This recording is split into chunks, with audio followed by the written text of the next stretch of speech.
Dipersembahkan oleh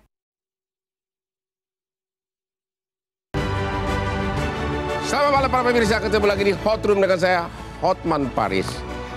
Juru parkir liar ternyata telah menimbulkan keresahan di mana-mana. Bukannya membantu parkir, malah menagih uang parkir yang sangat tidak masuk di akal. Namun di satu pihak, mereka-mereka itu adalah warga Indonesia yang perlu pekerjaan untuk menyambung hidup, apalagi di ibu kota ini. Bagaimana usaha pemerintah untuk mengatasi persoalan ini? Inilah Hot Room, PR besar parkir liar.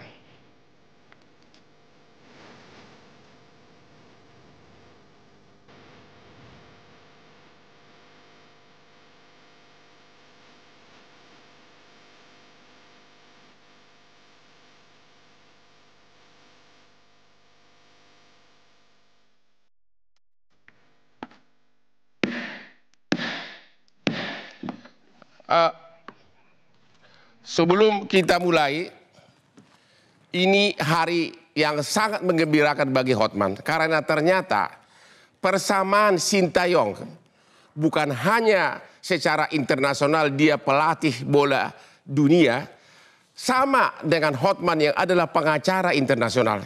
Namun ada fenomena terbaru, yaitu Sintayong ternyata suka kopi yang sama, yaitu kopi luwak hitam premium yang sangat aman di lambung, apalagi bisa diminum sebelum makan, tidak membahayakan.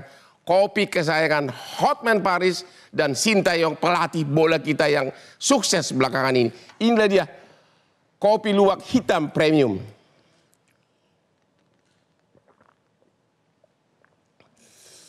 Waduh, benar-benar mantap banget.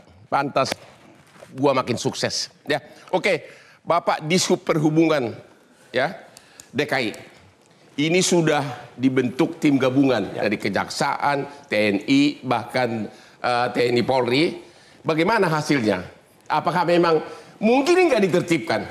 Ya baik, jadi setelah kami menerima keluhan masyarakat bahwa ada ketidaknyamanan pada saat mereka berada di beberapa lokasi minimarket, tidak semuanya Bang Hotman, tapi di beberapa titik minimarket itu yang diatur oleh juru parkir liar, yang kemudian mereka memaksa untuk membayar biaya parkir yang tidak tanggung-tanggung 10.000, 20.000, sementara mereka menyampaikan bahwa tujuan mereka ke minimarket tersebut adalah mencari barang. Begitu mereka tiba di minimarket, karena dia sifatnya adalah berdiri sendiri, tiba barangnya tidak ada. Akhirnya dia kembali.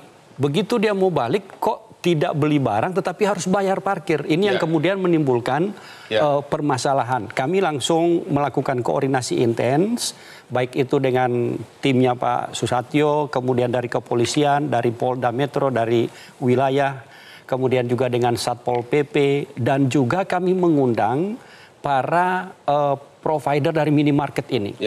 Jadi mereka kami undang, kemudian kami sampaikan bahwa minimarket ini harus dipastikan memang benar tidak berbayar untuk lokasi parkir. Benar Pak. Itu peraturan siapa? Itu semua minimarket tidak usah bayar?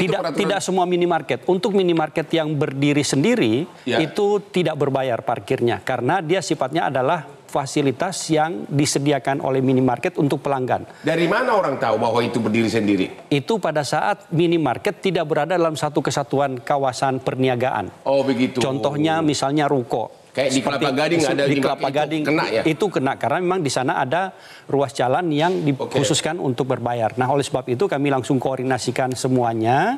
Kemudian sepakat dan arahan Pak Gubernur, beliau menyampaikan kita tertibkan dan kemudian kita buat suasana Jakarta itu sejuk. Jangan ada lagi keluhan masyarakat dan ketidaknyamanan masyarakat, apalagi yang mau belanja di lokasi-lokasi minimarket yang memang itu disiapkan. Tapi kan itu baru satu contoh minimarket. Bagaimana dengan tempat ibadah yang sampai 150.000? Ya? Ini sama. Jadi untuk tempat ibadah yang 150.000 pun kami dengan timnya Pak Susatyo dan juga Pak Dirlantas itu sudah membentuk namanya tim Lintas Jaya. Tim Lintas Jaya ini unsurnya dari Dinas Perhubungan, dari Kepolisian, dan juga dari TNI melakukan patroli. Memang kami tidak dalam posisi harus di setiap titik ada plottingan tim. Karena jumlah SDM kami terbatas, sehingga polanya adalah di beberapa titik yang memang potensial sepanjang hari ada parkir liar, itu di sana ada plottingan. Yang titik tentatif posisi parkir liarnya, maka kita polanya adalah mobile. Nah, contoh di salah satu lokasi tempat ibadah, kami biasanya jam 21.00 dengan timnya Pak Susatyo, dengan kepolisian, itu biasanya selesai. Nah, begitu malamnya kan kami tidak paham kapan datangnya ini jemaah untuk misalnya beribadah. Biasanya mereka datang malam, nah malam itulah yang kemudian dimanfaatkan oleh oknum-oknum untuk melakukan pengaturan. Dan lebih parahnya lagi, Bang Hotman, mereka datang itu tanpa koordinasi kepada si pengelola gedung ibadah, tempat ibadah. Sehingga si pengelola pun otomatis malam itu tidak akan membuka pagar. Karena malam pasti ditutup. Sebenarnya di dalam itu disiapkan untuk parkir mobil juga mampu menampung sekitar 4-5 bus. Jadi kalaupun busnya datang malam bisa dibuka, tetapi dengan syarat bahwa mereka yang akan datang, karena ini tidak hanya tempat ibadah tapi juga menjadi tempat wisata. Jadi intinya kalau parkir liar itu peraturan apa yang dilanggar dan sanksinya apa? Parkir liar sebenarnya ada 2 regulasi yang mengatur. Pertama terkait dengan Perda 5 2012 tentang perparkiran. Di sana sudah ditetapkan ada lokasi-lokasi parkir yang diperbolehkan dan ditetapkan dengan peraturan gubernur, baik itu secara on street maupun off street. Artinya di pinggir jalan maupun tidak di pinggir jalan. Kemudian itu dilakukan pengelolaannya oleh rekan-rekan dari UP Parkir Dinas Perhubungan. Nah, kemudian ada Perda 8 tahun 2007 tentang ketertiban umum. Di sana sudah dijelaskan secara tegas, khususnya di pasal 10, bahwa barang siapa orang ataupun badan yang melakukan dan memungut biaya parkir di jalan atau tempat parkir umum, maka yang tanpa izin gubernur itu dilarang. Sanksinya apa? Kemudian sanksinya ada 2. Yang pertama tadi yang saya sampaikan bahwa di pasal 61 ayat 1 disebutkan jika melanggar maka dikenakan sanksi bisa kurungan badan, karena ini masuk dalam tindak pidana pelanggaran, kurungan badan 10 hari maksimum 60 hari, atau misalnya denda sebesar 100.000 sampai dengan 20 juta. Terima kasih. Di ayat 2 masih ada. Di ayat 2 masih ada bisa dikenakan sanksi kurungan badan 20 hari, maksimumnya adalah 90 hari. 20 hari maksimum 90 hari, artinya 3 bulan. Atau denda 500.000 sampai dengan 30 juta. Jadi bisa langsung ditangkap ya Pak Kombes? Baik, yang telah Bapak lakukan selama ini Pak, bisa langsung ditangkap nggak, dibawa ke pengurungan langsung? Cara pandang kami kepolisian terhadap masalah parkir liar ini tentunya bukan hanya terkait dengan masalah hukum. Kita sepakat bahwa hukum adalah ultimum remedium terakhir. Nah, sehingga memang kami juga memahami bagaimana ketika residu pembangunan, contohnya seperti parkir ini, Istiqlal itu kapasitas bayangkan Bang Ahmad 120.000. Itu hampir mirip dengan GBK. Kemudian yang area dalamnya itu sekitar 80.000. Belum apabila bersamaan juga terjadi ada kegiatan ibadah di katedral. Itu juga kawasannya luas. Nah, sehingga memang kami kepolisian melakukan upaya-upaya preemptif melalui para kapolsek kami, Babin mengingatkan dan sebagainya, memberikan literasi, memberikan edukasi kepada masyarakat. Sekaligus kami juga ada patroli kami 24 jam yang kami berusaha untuk menjamin rasa aman masyarakat ketika akan melaksanakan semua kegiatan. Apakah begitu tahu dia itu parkir liar bisa langsung diangkut? Nah, baik. Tadi pagi kami baru mengamankan lagi 5 orang. 5 orang. Polsek Sawah Besar mengamankan 5 orang. Mereka itulah adalah warga sekitar stasiun Gambir. Beberapa juga ada yang tunawisma. Mereka mencoba parkir, mengatur. Nah, kemudian itu kita tangkap dan kita serahkan kepada Satpol PP untuk melakukan penindakan. Tetapi dalam derajat tertentu, Bang Hotman, tentunya kami bisa saja menerapkan pasal tindak pidana pemerasan sesuai dengan pasal 368. Nah, tentunya ini yang kita akan mengkaji apakah karena unsurnya tersebut di sana sebutkan gitu bahwa memang untuk dengan maksud menguntungkan diri sendiri atau orang lain secara melawan hukum dengan ancaman kekerasan ataupun kekerasan untuk memberikan barang. Nah, jadi harusnya bisa 368 KUH pidana tapi belum ada yang masuk pakai pasal itu. Sampai saat ini memang terkait dengan kejadian kemarin itu beberapa unsur belum terpenuhi. Terima kasih, kita istirahat dulu setelah yang berikut ini.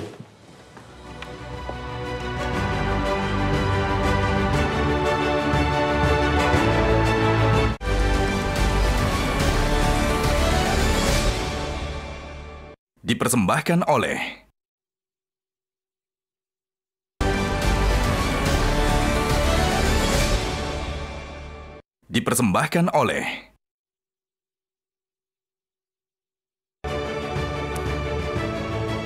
Ketemu lagi di Hot Room. Berikut ini kita akan melihat dulu video tanggapan masyarakat dan juru parkir atas keadaan parkir di negara kita ini. Silakan. Sebenarnya sih setuju nggak setuju ya. Maksudnya kalau dari pihak minimarket kita sudah ada tulisan menggratiskan itu sebenarnya tidak berhak sih ada tukang parkir gitu. Tapi kalau tergantung kebijakan karena kan minimarket itu udah bayar pajak sama beserta parkir ya. Jadi makanya digratiskan. Kayak orang yang untuk beli di situ nggak harus wajib membayar gitu. Cuman kalau tukang parkir liar tanpa izin, cuman langsung memalak gitu, nah ini kita parkir dia nggak ada, begitu kita keluar dia tahu-tahu muncul lah, itu memang mengganggu sih seperti itu. Yang begitu mesti ditertibkan lah. Ya gimana ya, kalau kita bilang kita setuju ya kita kagak ada penghasilan, kita bilang kita setuju ya takutnya ada pencurian, nanti siapa yang mau tanggung jawab? Kalau saya sih sangat tidak setuju ya, karena ini mata pencaharian kita sehari-hari. Kalau tidak ada pelajaran kita nggak mau ngasih keluarga, nggak ada gitu. Emang satu-satunya ini pencarian kita setiap hari di sini. Kalau gitu saya tanya dulu Pak Juru Parkir dulu, Pak Sarif Husein. Anda parkir liar atau bukan? Parkir liar. Parkir liar? Iya. Berapa dapat sehari? Dan Anda setor nggak ke Ormas atau ke kepala di Perhubungan atau kemana duitnya? Kalau untuk setoran tidak ada, Pak. Oh, tidak ada? Tidak ada. Jadi? Ya kita kelola sama-sama aja. Yuk bisa dapat berapa orang? Ini daerah mana kamu mengelola? Di sini Pak, di Kudaya Duri Pak. Itu berapa orang di satu komplek itu? Kita berdua. Berdua? Berdua. Yuk bisa dapat sehari? Berapa dapat sehari? Ya tergantung ramai atau sepinya Pak. Apa? Tergantung ramai atau sepinya. Kira-kira maksimum yang pernah dapat berapa duit? Ya bisa 100 lebih. Atau bahkan di bawah 100.000.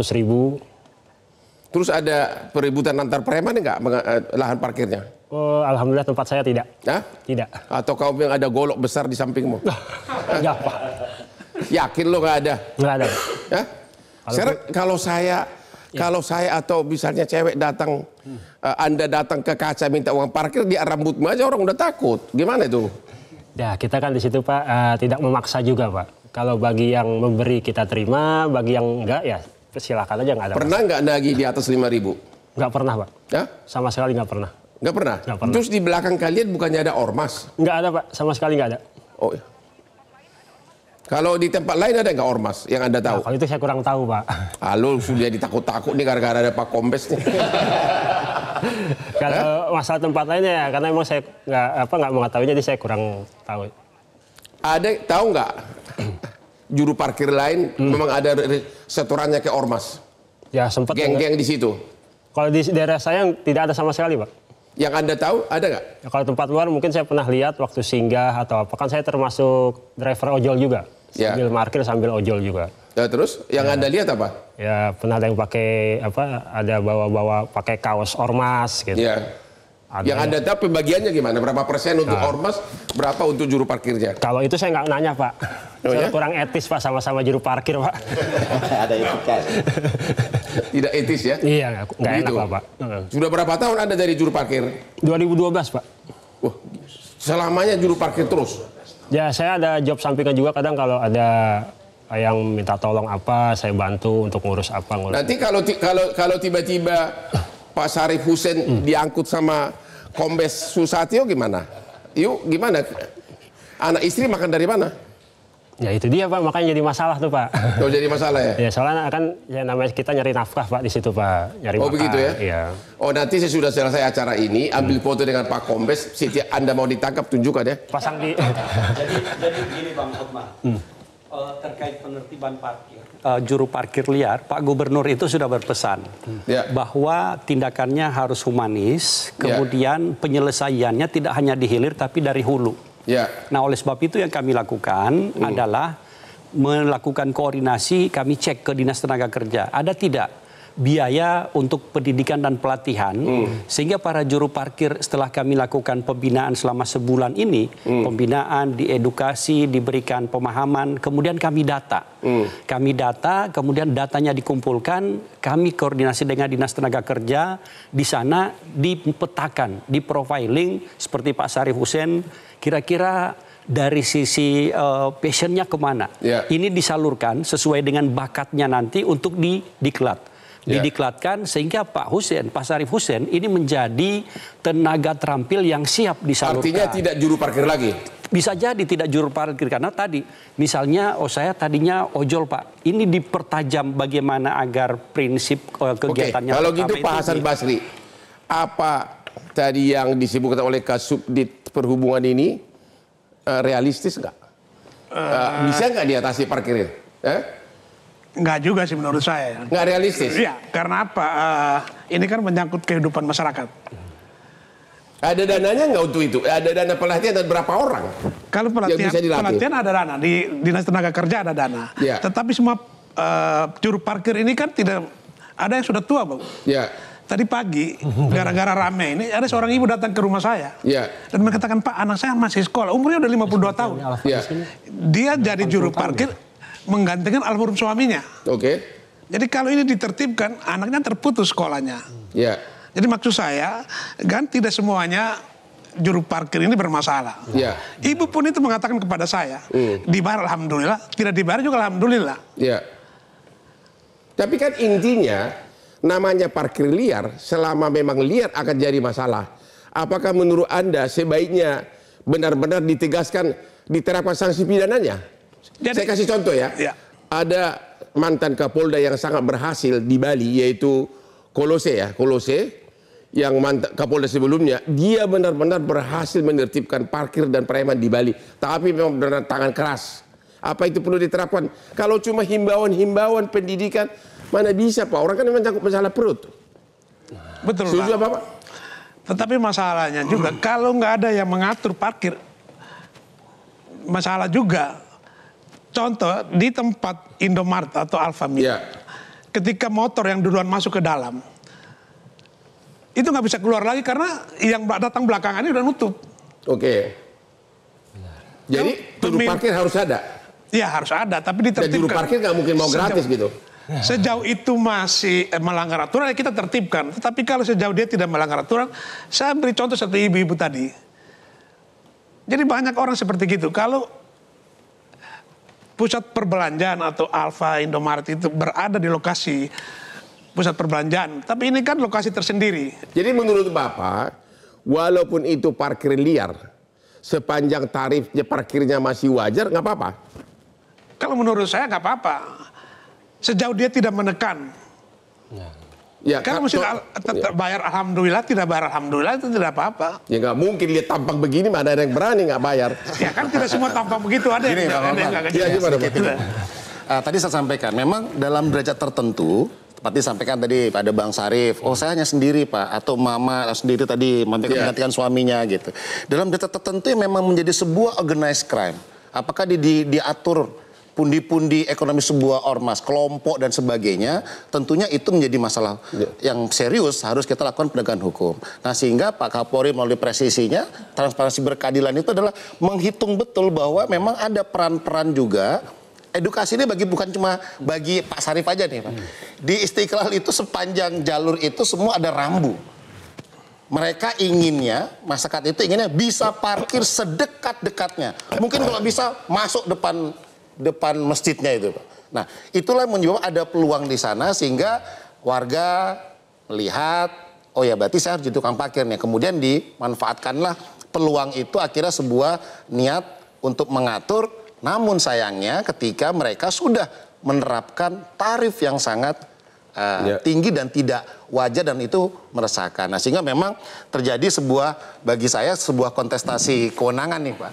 Ada kewenangannya di Sub, ada kewenangan Satpol PP, ada kewenangan kepolisian di sana terkait dengan penanganan parkir liar ini. Namun tentunya kontestasi itu harus menjadi sebuah sinergitas bagaimana semua rangkaian itu bisa dipahami dan bisa menyelesaikan masalah. Terima kasih, Pak Ahmad Nur Hidayat. Yang juru parkir itu kan preman-preman, ya, yang tersebar di penjuru di mana-mana. Coba kayak beliau ini nih, ini diedukasi. Saya kira ya bukan preman sih sebenarnya, tapi tampang preman. Ya, diedukasi orang kayak gini ada gunanya nggak? Saya kira contoh aja, ini ada pertanyaan. Saya kira gini, Bang. Maksud diakal nggak itu? Apa tidak sebaiknya terapkan sanksi pidana, tangkap seperti Kolose yang di Kapolda Bali, mantan Kapolda Bali? Saya kira sekarang ini kondisi ekonomi kita sedang tidak baik-baik saja. Jadi pendekatan represif dengan menggunakan kekerasan ataupun penindakan itu harus dilihat dalam konteksnya. Konteks kita sekarang saya kira, pertama Bang, saya setuju, tidak semua juru parkir itu buruk. Yang tadi ada kasusnya adalah dia di kasus minimarket misalkan, mereka membantu konsumen loh Bang. Tadi selain mengatur parkir antara motor dengan mobil, juga adalah masalah keamanan. Minimarket itu tidak menyiapkan security atau satpam. Jadi si customer datang juga dia khawatir was-was. Tapi begitu ada juru parkirnya, entah itu disebut liar ataupun resmi, mereka mendapatkan manfaat. Dan saya kira banyak tempat di minimarket itu tidak digunakan tarif. Itu yang pertama, Bang. Yang kedua saya ingin sampaikan bahwa memang kita punya persoalan ekonomi. Juru parkir ini kan jadi muncul karena orang tidak punya pekerjaan formal. Nah, inilah yang harusnya negara, mungkin Pak Kombes dan juga Pak Sarif dari pemerintah itu memikirkan mereka. Jadi jangan alih-alih kemudian menakut-nakuti juru parkir sekarang ini, apalagi ini baru mulai hari pertama, nanti ada 30 hari ke depan dia akan dikejar-kejar. Menurut saya kalau tidak ada sanksi di mana-mana, kalau tidak ada sanksi tidak akan ada kepatuhan. Gimana dong? Ya, saya kira gini, melihatnya jangan sanksi dan kepatuhan. Melihatnya adalah ada supply, ada demand, ada manfaat atau tidak di situ. Sebetulnya negara bisa dalam perspektif kebijakan publik bisa menerapkan juru parkir resmi. Saya kira di beberapa pemerintah daerah ada yang menggunakan juru parkir resmi menggunakan jaketnya warna pink, lebih humanis. Dan kemudian dia diregister dengan cara apa? Dia meregister, dilatih menjadi juru parkir yang resmi, kemudian menyetor uangnya ke APD. Jadi singkat aja. Jadi menurut Anda, juru parkir liar pun itu tidak salah asalkan menagihnya itu yang tarif yang wajar. Saya kira juru parkir liar itu perlu diresmikan dengan tarif yang wajar. Kalaupun tidak resmi, selama masih berperilaku sopan dan wajar, masih oke. Masih oke, Pak. Masih oke saya kira. Masih oke terus. Temu lagi di Hot Room.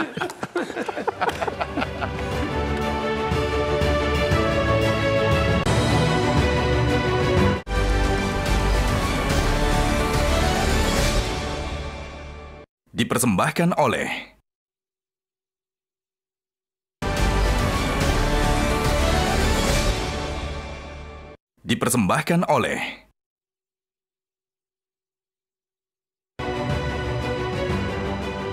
Temu lagi di Hot Room.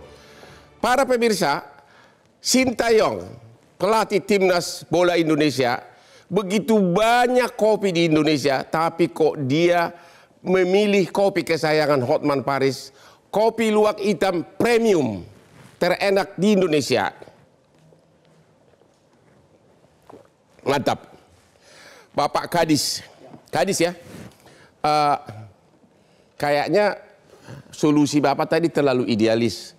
Melatih anggap maaf ini pakai kata preman ya. Dilatih terus habis itu dikemanain. Apa mungkin dilatih segitu banyak? Jadi memang yang pertama dilakukan adalah kita melakukan selama sebulan ini. Kita melakukan pembinaan, edukasi, pendataan. Mereka tadi setelah dibawa ke IRTI, kemudian disampaikan barangkali regulasi mereka belum paham. Karena secara regulasi di minimarket itu tidak boleh ada petugas parkirnya.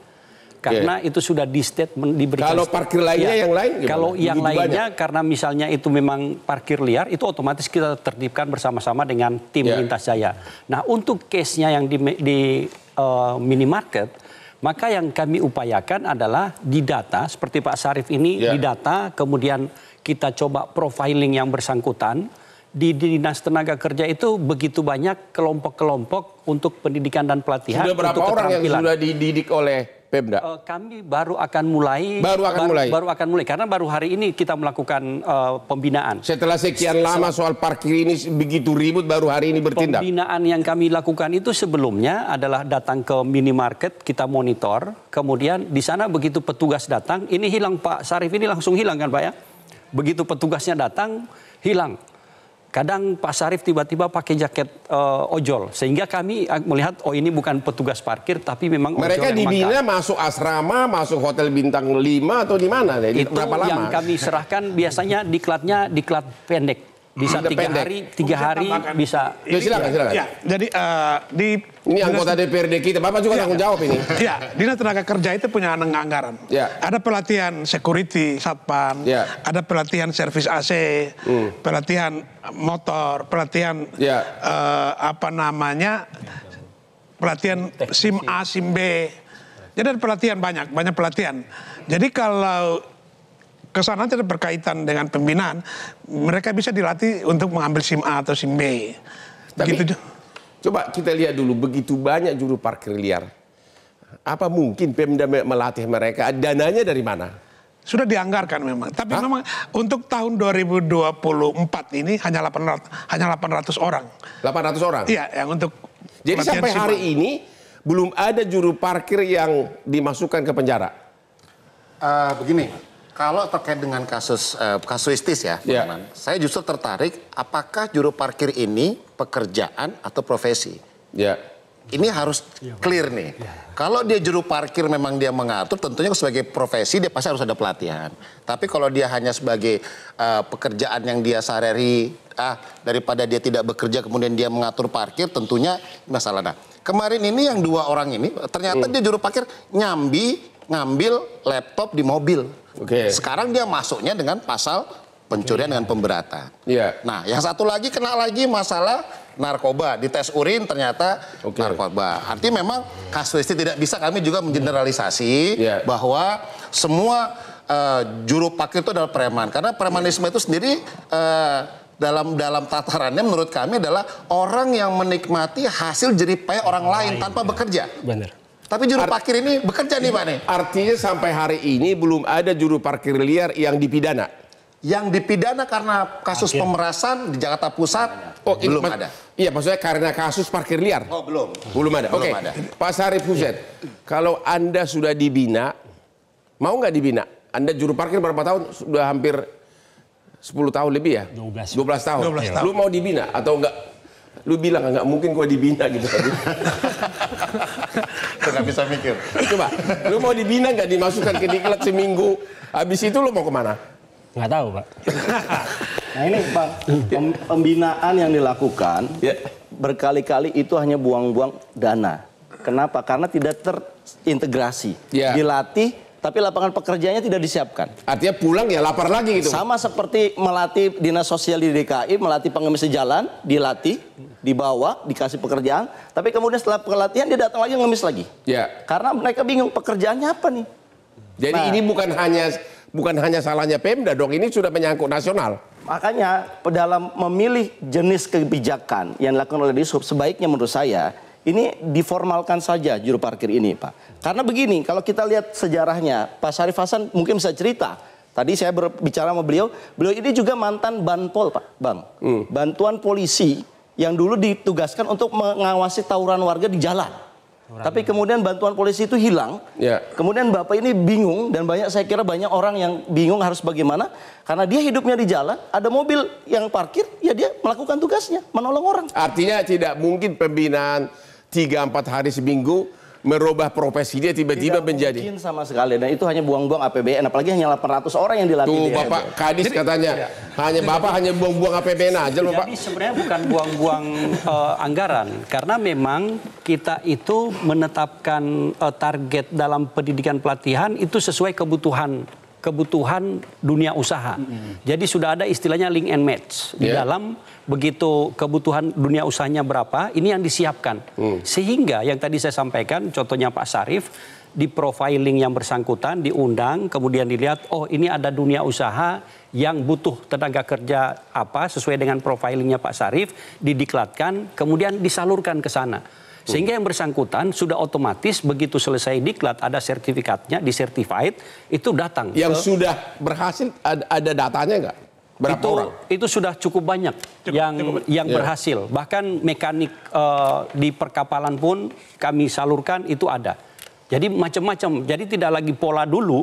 Diklatnya asal ada, kemudian ada sertifikat, kemudian dilepas. Sekarang yang dilakukan DKI itu prinsipnya. Ada buktinya katanya. Anda itu main dulu aja loh. Tadi dianggarkan hanya 800 orang yang untuk dilatih. Kalau tempat ibadah aja ada 151.000. Jadi begini, ada 16.000 juga lahan parkir yang kemungkinan yang liar, dan itu kemungkinan minimal ada satu. Untuk jadi 800, ini lebih dari puluhan ribu, Bang. 800 orang itu hanya untuk Jakarta Utara. Saya bicara karena saya. Jadi semua wilayah DKI ini ada pelatihan. Segala jenis pelatihan. Tadi saya sudah katakan ada pelatihan SIM A, SIM B, pelatihan. Kalau di Jakarta Utara pelatihan kren kontainer, alat berat, forklift, pelatihan security. Kalau menurut Anda itu nggak realistis, apa solusinya? Saya kira begini, di DKI ya, konteks DKI, kita tahu parkir ini adalah salah satu instrumen untuk mengurangi kemacetan. Kalau parkirnya tinggi, orang mungkin tidak berpikir menggunakan kendaraan pribadi. Dia akan pakai public transportation. Jadi Anda mau bikin tarif? Harusnya Dishub dengan kecerdasannya, dia gunakan parkir ini untuk mengatur behavior masyarakat dari yang tadi menggunakan kendaraan pribadi ke kendaraan umum. Caranya? Caranya adalah pertama, Bang, didata apakah parkir ini tersedia atau tidak. Contoh misalkan, kalau di minimarket tidak boleh ada parkir, kemudian ada komunitas yang menyiapkan lahan parkir, itu kan bisa kemudian diresmikan. Dan itu jadi pemasukan buat APAD buat tarif parkir. Anda mau naikin? Tarif parkir kan diatur sudah flat. Yang jadi masalah adalah bagaimana tarif yang sudah ada ini terregister agar menjadi PAD. Jadi menambahkan ini nggak belum terkait apa yang disampaikan oleh Pak Nur tadi, memang begitu kita mengusahakan satu tempat menjadi lokasi parkir, maka itu perlu ada regulasinya, perlu izin. Ini yang kemudian oleh pemilik minimarket, begitu ada izin oleh mereka, oh ini ada otomatis kami persyaratkan. Begitu mengurus izin, tolong ada petugas parkirnya yang melakukan penjagaan dan seterusnya. Ini yang mereka tidak inginkan. Sehingga di sana langsung digratiskan. Nah tadi begitu kita misalnya menetapkan lokasi parkir yang banyak Pak Nur di tengah kota, maka semua orang di Jabodetabek akan datang ke Jakarta bawa kendaraan pribadi. Kami sekarang merubah itu dengan pola public transit oriented development, tidak lagi menggunakan car oriented development, sehingga yang disiapkan itu adalah lokasi parkir di dekat-dekat stasiun. Termasuk atau halte parkir bus. Di pinggir jalan juga itu berhak mereka nagih. Untuk di pinggir jalan sudah ada peraturan gubernur bahwa ada sekian ruas jalan yang boleh parkir, sekian yang tidak. Kalau tetap di sana ada parkir liar, sanksinya apa? Di sana ada parkir liar, sanksinya tadi, jika kendaraannya ini kami derek, kemudian dikenakan denda, si pelaku, pengatur parkir liar tadi, itu ada sanksi hukumnya. Perda 8/2007 yang dendanya adalah bisa 500.000 sampai dengan 30 juta atau kurungan badan 20. Tetapi begini Bang Hotman, Pak Gubernur menyampaikan bahwa tujuan kita tidak kepada sanksi. Oh, tidak kepada sanksi. Tidak kepada sanksi, tetapi bagaimana kita membina para jukir ini sehingga mereka disalurkan lebih kepada humanis persuasif yang kita lakukan. Sekali lagi, Anda kan ahli kebijakan publik. Di mana-mana kalau pidananya tegas orang akan takut. Dan ini rupanya belum pernah ada pidana diterapkan. Pendapat Anda, apa mungkin masuk di akal bahwa itu bisa dibina, dididik dan sebagainya? Itu mungkin nggak? Atau memang sebaiknya pidanakan aja deh biar jerak semua. Seperti di Bali, Pak Kolose. Ya saya kira kalau untuk pidana konteksnya kalau masyarakatnya sudah sejahtera Bang, itu bisa. Tetapi dalam konteks kebijakan publik kita kan melihat wisdomnya dulu. Dibandingkan dengan rule-nya. Nah yang saya ingin katakan adalah marilah kita cari solusi. Jadi solusinya pendekatan jangan koersifnya tetapi solusi ekonominya Bang. Saya setuju misalkan dilatih, tapi pertanyaannya ini mau diarahkan mau jadi apa para juru parkir kita dengan keterampilan yang sangat terbatas. Nah itu tadi. Menurut saya yang paling mungkin adalah Pak, ini saran saya Pak, dilatih saja menjadi juru parkir resmi, dikasih baju, diberikan aplikasi e-parking, di mana mereka nanti masuk uangnya setor ke negara. Dan itu bisa dilakukan kalau mau Bang di subnya. Dan ini saya kira itu Pak 400 miliar hitungan kami. Tapi pernah kan ada e-parkir pernah tapi nggak jalan. Pertanyaannya adalah ini serius nggak dijalankan? Nah sekarang ada itu mesinnya, untuk lokasi parkir yang dikelola itu sudah ada petugasnya. Makanya Pak Sarif masuk ke lokasi parkir yang memang tidak ada petugasnya Pak Sarif ya. Oleh sebab itu ini yang dibina. Bagaimana mereka agar mereka bekerja itu sesuai dengan fashionnya tadi, kemudian di tempat yang legal. Ini yang kita bina. Kalau yang tempat yang tidak dilegalkan kemudian kita paksa mereka, Anda harus terima. Si pemilik minimarket menyatakan kami nggak ada kemampuan untuk menerima ini sebagai petugas kami di sini. Itu kan sama saja dengan kita mengilegalkan posisi. Dari tadi saya melihat Pak Sarif Hussein ini sebagai tukang parkir ketakutan ngomong. Lu takut dijemput langsung sore ini. Langsung masuk ke diklat seminggu ya. Dari tadi senyum-senyum melulu. Oke, kita ketemu lagi setelah yang berikut ini.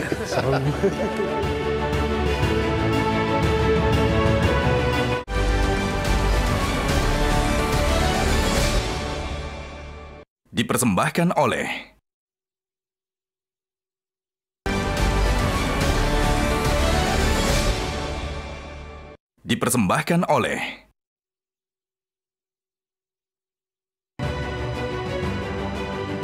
Ketemu lagi di Hot Room.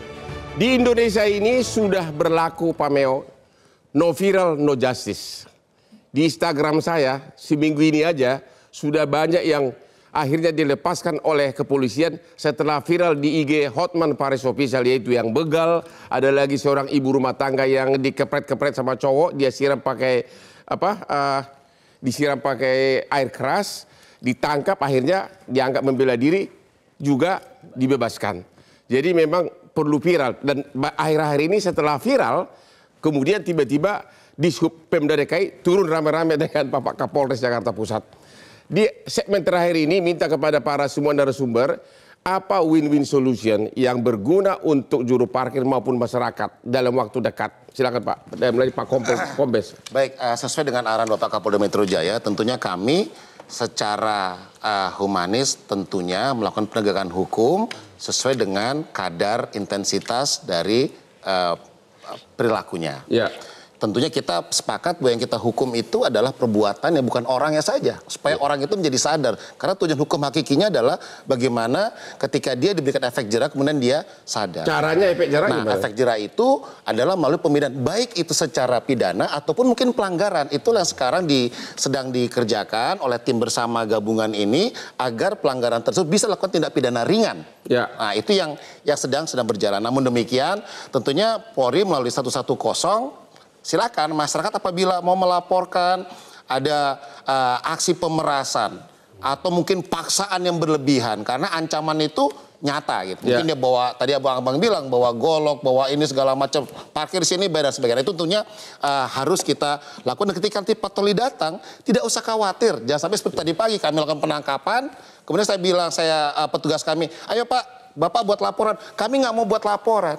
Nah artinya tentu saja ini menjadi problema ketika kita harus melaksanakan dengan hukum. Sehingga memang dengan hukum itu harus dilaksanakan secara proporsional. Sesuai jadi dengan, intinya pembinaan, wiwinya gimana? Pembinaan dan juga memang area parkir tadi memang harus terkait dengan transportasi publik. Area parkirnya harus jelas. Sehingga tidak ada parkir liar. Karena judulnya parkir liar, berarti ada parkir resmi. Nah, kalau kepada Pak Saprin. Ya, jadi terkait dengan penanganan juru parkir liar, kami sudah dapat arahan Pak Gubernur, tindakannya adalah humanis persuasif. Humanis persuasif, ya, tidak akan dipidana? Pidananya itu terakhir. Oleh sebab itu yang kami lakukan selama 1 bulan adalah pembinaan, kemudian didata, kemudian disalurkan ke Diklat, dan pola pendidikannya adalah sesuai dengan kebutuhan badan usaha yang ada. Bisa jadi ternyata Pak Sarif misalnya ternyata lebih passionnya ke security guard. Maka di sana ada pendidikan satpam dan sudah jadi certified. Semuanya human approach ya? Semuanya human approach dan kita harapkan keseluruhannya kondusif, Jakarta nyaman dan tentu semuanya bisa beraktivitas secara baik. Gimana Wujud? Ya. Apa mungkin Jakarta aman? Karena sebagian tukang parkir itu adalah preman-preman. Ya, tentu tidak semua parkir itu preman. Ya. Ada juga yang baik. Ya. Saya pernah mengalami ketika saya naik motor, HP saya taruh di depan. Ya. Saya buru-buru masuk ke dalam. Nggak lama tukang parkir kejar, Pak, HP-nya ketinggalan. Berarti ini kan bagus. Jadi ada juga, itu berarti tukang parkir itu mandiri. Iya, ada. Saya pun sering ketemu tukang parkir baik. Itu benar kenyataannya. Ya, tidak semuanya preman begal. Ya. Justru itu yang bermasalah itu tukang parkir itu dikoordinir. Ya. Dikoordinir oleh oknum atau ormas tertentu. Oke. Itu pasti. Tetapi ini kan pandemi ini baru berlalu, banyak masyarakat yang belum dapat pekerjaan. Sejauh mereka masih baik dan bagus, ya jangan sampai. Jadi tetap human approach juga. Ya, sanksi pidananya belum. Belum. Oke, kepada Pak Sarip Hussein yang sudah jadi tukang parkir 12 tahun, apa harapan Anda kepada bapak-bapak ini? Ya, kalau untuk penertibannya untuk dilihat kembali berdasarkan laporan seperti yang Bapak harus ada laporan. Iya. Siapa yang mau lapor gara-gara 5.000 nggak mau repot-repot. Biasa ada aja Pak, kan namanya customer atau yang merasa dirugikan atau yang merasa terancam, kan biasa ada yang melapor melalui Alfamart atau Indomaret yang tempat mereka parkir. Karena saya tiba-tiba cinta sama kamu, saya kasih kartu nama saya. Ya, saya kebetulan sudah menolong ribuan di Hotman 991 di Kopi Johnny. Kalau sampai ada nanti yang ngangkut Bapak, ya ini kartu nama saya, nomor handphone saya. Kalau Bapak itu yang kita gugat langsung, ya. Bapak jangan takut. Backing nih Pak. Backingnya. Udah punya backing sekarang. Ya, kita gugat langsung ya. Dulu bilang, lu janji dulu mendidik gua, kenapa lu angkut gua bilang ya, oke? Nggak usah khawatir. Makasih banyak Pak. Terima kasih. Oke, dari Pak Ahmad Nur. Saya ingin win-win solution. 3 poin Bang. Pertama, dalam parkir itu diatur ada disebut retribusi parkir, ada yang disebut dengan pajak parkir. Ya. Retribusi parkir manakala lahannya adalah lahan publik, lahan pemerintah. Pajak parkir manakala lahannya lahan pribadi. Saya mau tanya sama Abang, minimarket itu punya lahan parkir pribadi atau publik? Ya, tergantung. Ada yang publik, ada yang tidak. Saya kira mayoritas adalah pribadi yang punya minimarketnya. Maka bisa dijadikan solusi bahwa itu adalah bisa dikenakan pajak parkir. Pajak parkir ini akan bermanfaat buat PAD. Jadi saya bingung dengan logika minimarket bebas parkir loh. Pertama gini, ini adalah lahan parkirnya. Namanya ada lahan parkir, pasti ada jurunya, juru parkir. Masalahnya bagaimana mungkin parkir nggak ada yang mau belanja di situ. Bagaimana mungkin juru parkir disebut liar kalau ada parkirnya? Ya kan gini kekacauan public policy Bang, kalau menurut saya ya. Yang kedua, poin yang saya sampaikan adalah kalau seandainya kita mau jujur, sekarang orang ke minimarket seringkali tidak bawa cash. Mereka transaksinya pakai digital, kris. Tukang parkirnya pun disenyumin aja, mohon maaf Pak, saya nggak ada uang receh karena transaksinya elektronik. Sehingga juru parkir ini sudah out of date Bang. Kalau mereka tidak menggunakan digital juga. Nah, saya berpikir bagaimana ini dibuat e-parking semua. Bagaimana yang juru parkirnya kesejahteraannya terjamin, masyarakat juga akhirnya bisa kontribusi sama juru parkir. Saya terus terang sering kali ke minimarket digital terus Bang. Saya senyumin aja juru parkir, Pak dirapel saya bilang. Kenapa? Ya karena supaya menyenangkan hatinya dia. Dan saya kira banyak orang sekarang tidak bawa cash dan kasihan juru parkir kita. Dan ini dijadikan solusi. Yang ketiga poin yang saya sampaikan adalah kenapa kita membiarkan mereka seolah-olah tidak punya orang tua, tidak punya pelindung. Kan negara ini kan melindungi juru parkir ini. Mereka butuh penghidupan, mereka butuh makan. Kenapa nggak kemudian kita buat skema yang win-win buat minimarket? Jadi solusinya adalah pendekatan ekonomi. Pendekatan ekonomi dan digitalisasi. Terima kasih. Mohon maaf para narasumber yang terhormat, kita harus akhiri acara kita ini karena sudah di calling terus dari atas. Jadi demikianlah akhir dari acara ini.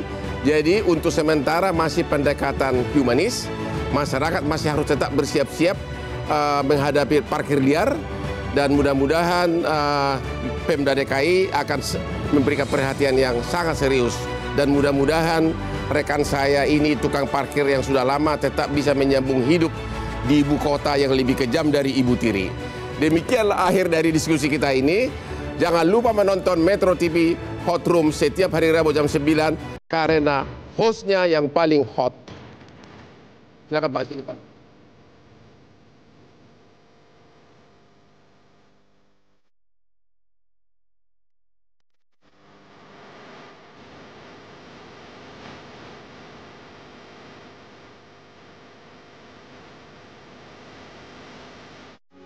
Metro TV. Jelajahi cara baru mendapatkan informasi. Download Metro TV Extend sekarang.